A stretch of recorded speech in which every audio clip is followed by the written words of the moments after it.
Allaha inanmadan yaxşılıq etmək mümkündürmü? İnamsız da yaxşılıq etmək olar. Bu tezisi çox eşidirik. Bəziləri düşünür ki, yardımsevərlik, mərhəmət, ədalət kimi dəyərlər dinə bağlı deyil, sadəcə insani keyfiyyətlərdir. Güya insan Allaha inanmadan da mükəmməl bir əxlaqi həyat sürə bilər. Biz ümumiyyətlə tarixə nəzərə salanda görürük ki, bütün bu dəyərlər səmavi kitabların təsiri nəticəsində formalaşmışdır. Bu, başqa bir mövzudur. Qayıdaq öz mövzumuza. Ancaq gəlin açıq danışaq. Bu yanaşma, yəni Allaha inanmadan da yaxşılıq etmək tezisi sadəcə illüziyadır. Əgər Allahı və onun göndərdiyi kitabı qəbul etmirsənsə, sən nəyin yaxşı, nəyin pis olduğunu necə müəyyən edəcəksən? Vicdanın deyir, cəmiyyət belə qəbul edir kimi cavablar tamamilə qeyri-ciddi arqumentlərdir. Çünki vicdan fərddən fərdə dəyişir, cəmiyyət isə sabit deyil. Bugün normal sayılan bir davranış sabah lənətlənə bilər. Əgər ölçü dəyişkəndirsə, onda yaxşılıq da təsadüfi və nisbi olacaq. Tarixə baxın. Bir dövrdə qız uşaqlarını diri-diri torpağa bastırmaq normal idi. Başqa bir dövrdə kölə saxlamaq qeyri-adi sayılmırdı. Bugün isə eyni əməllər insanlıq cinayəti adlanır.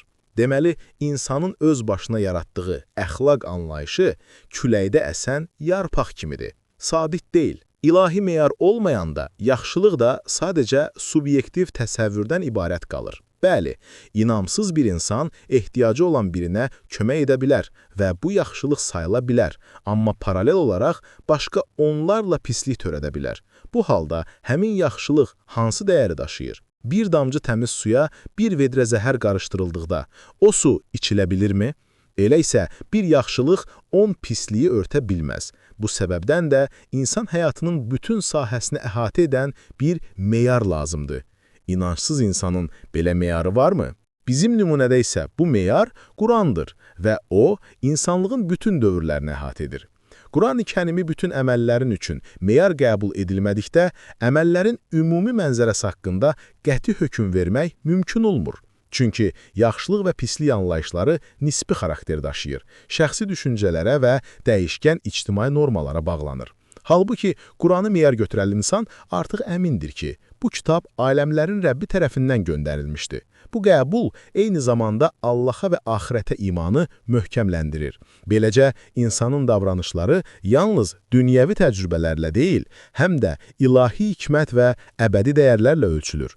Meyarsız yaxşılıq anlayışı bir tərəfdən faydalı görünsə də, digər tərəfdən böyük fəsadlara yol aça bilər. Quran bu mübahisəyə qəti nöqtə qoyur. Əgər doğru deyirsinizsə, onda kitabınızı gətirin. Quran, Saffat 157. Yəni, kim iddia edirsə ki, Allahsız da əxlaq mümkündür, buyurub eyni dərəcədə universal, əbədi və dəyişməz bir kitab təqdim edə bilər. Bacararlarmı? Əlbəttə ki, yox. Çünki insan ağlı sonsuz həqiqəti dərk etmək gücündə deyil. Beləliklə, Allahı inkar edənlərin biz də yaxşılıq edirik arqumenti sadəcə zahiri bir təsəllidir. Həqiqi yaxşılıq, yəni hər sahədə yaxşılıq yalnız Allahın qoyduğu meyarla, yəni Quranla mümkündür. Meyarsız yaxşılıq isə bir illüziyadan başqa bir şey deyil.